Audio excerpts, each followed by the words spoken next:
Baik, Assalamualaikum warahmatullahi wabarakatuh. Waalaikumsalam warahmatullahi wabarakatuh. Yang terhormat kepada Bapak Saiful An-Nur MPD selaku dosen pengampu dari mata kuliah Metodologi Penelitian Pendidikan beserta teman-teman, terima kasih telah menghadiri diskusi pada hari ini. Baiklah, kami dari kelompok 10 akan memaparkan materi mengenai perumusan kerangka teoritis penelitian pendidikan, yang mana materi pertama akan disampaikan oleh teman saya, Saudari Rani. Kepada Saudari Rani, saya persilakan. Baik, terima kasih moderator.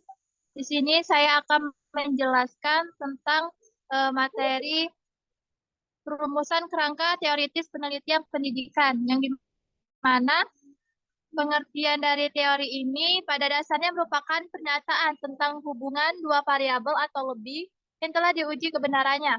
Pernyataan tentang hubungan tersebut merupakan penjelasan tentang sebab dan akibat dari dua atau lebih variabel atau faktor. Tidak setiap penelitian dimulai dengan teori. Karena untuk penelitian yang bersifat eksplorasi dan deskriptif, eksplorasi di mana pengetahuan tentang masalah yang diteliti sangat kurang atau bahkan belum ada sama sekali. Itu belum ada teori. Lain halnya dengan penelitian yang bersifat eksplanasi atau menjelaskan. Kerangka teori membantu peneliti dalam menentukan tujuan dan arah penelitian dan dalam memilih konsep-konsep yang tepat untuk pembentukan hipotesa. Menurut Babie, dalam prosesnya penelitian mengandung 3 unsur pokok, yaitu dan pada gilirannya observasi itu menghasilkan generalisasi. Demikian seterusnya. Teori dan penelitian dihubungkan melalui 2 metode logika, yaitu deduksi dan induksi, yang dipergunakan secara berselang-seling. Mark membedakan adanya 3 macam teori. Ketiga teori yang dimaksud ini berhubungan dengan data empiris. Dengan demikian dapat dibedakan antara lain satu, teori deduktif, yang dimana teori deduktif ini memberi keterangan yang dimulai dari suatu perkiraan atau pikiran spekulatif tertentu ke arah data akan diterangkan. Kedua, teori induktif. Cara menerangkan adalah dari data ke arah teori dalam bentuk ekstrim, titik pandang yang positivistik, dan ini dijumpai pada kaum behavioris. Yang ketiga, teori fungsional. Teori fungsional ini nampak suatu interaksi pengaruh antara data dan perkiraan teoritis, yaitu data mempengaruhi pembentukan teori dan pembentukan teori kembali mempengaruhi data. B. Fungsi teori dalam penelitian.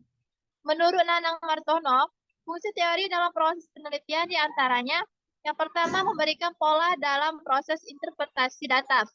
Teori ini menyediakan berbagai argumentasi yang dapat digunakan untuk menganalisis atau memberikan penafsiran atas hasil penelitian yang telah diolah. Yang kedua, menghubungkan satu studi dengan studi lainnya.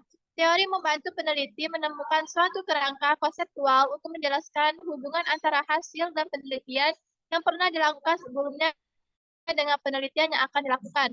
Yang ketiga, penyajian kerangka. Teori memberikan penjelasan mengenai definisi atau makna sebuah konsep atau variabel. Yang keempat, memungkinkan peneliti menginterpretasikan data yang lebih besar dari temuan yang diperoleh dari suatu penelitian. Mungkin itu saja penjelasan dari saya. Selebihnya saya kembalikan kepada moderator.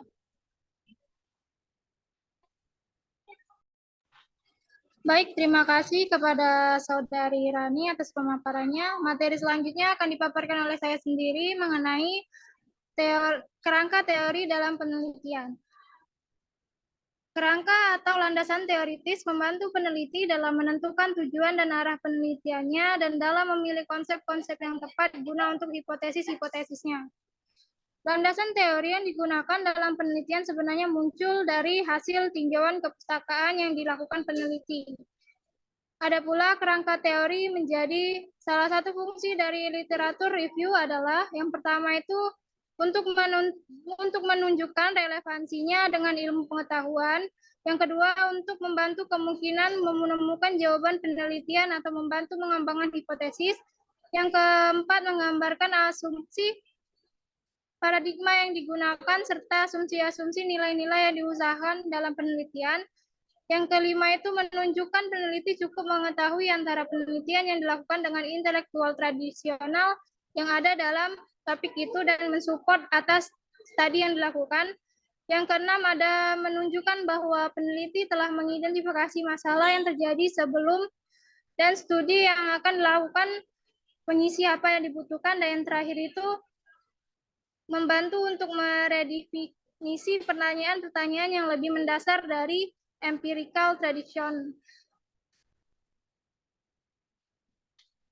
Kerangka teori itu untuk menjawab pertanyaan penelitian. Istilah teori ini menunjuk pada sumber penyusunan kerangka yang bisa berupa teori yang ada, definisi konsep, atau malah dapat pula dari logika.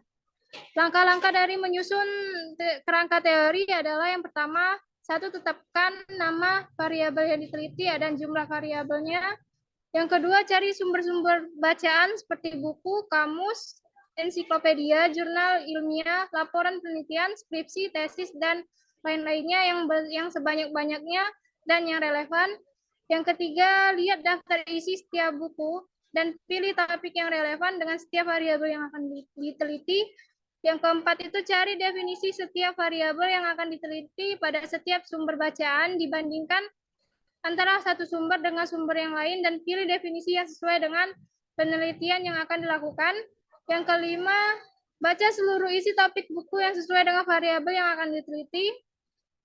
Dan yang terakhir itu ada deskripsikan teori-teori yang telah dibaca dari berbagai sumber ke dalam bentuk tulisan dengan bahasa sendiri.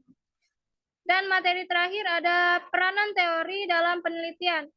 Ada dua jenis penelitian, yaitu penelitian deskripsi dan penelitian penjelasan. Penelitian deskripsi ini dilakukan untuk mengumpulkan dan menyusun informasi tentang hal yang menjadi fokus penelitian. Deskripsi ini ialah untuk menggambarkan apa yang telah terjadi atau bagaimana sesuatu terjadi atau seperti apakah suatu peristiwa, orang, atau kejadian itu. Sedangkan penelitian penjelasan itu dilakukan untuk menjelaskan dan mempertimbangkan informasi deskripsi, yang mana ini dilakukan untuk mencari alasan atau sesuatu yang menunjukkan mengapa dan bagaimana sesuatu itu terjadi. Penelitian penjelasan itu bisa mencakup penelitian deskripsi, namun penelitian deskripsi tidak mencakup penelitian penjelasan. Karena dalam konteks penelitian penjelasan, satu atau lebih teori dibutuhkan dalam penelitian. Penelitian penjelasan ini berkenaan dengan menguji atau memverifikasi teori atau menghasilkan teori atau bisa keduanya.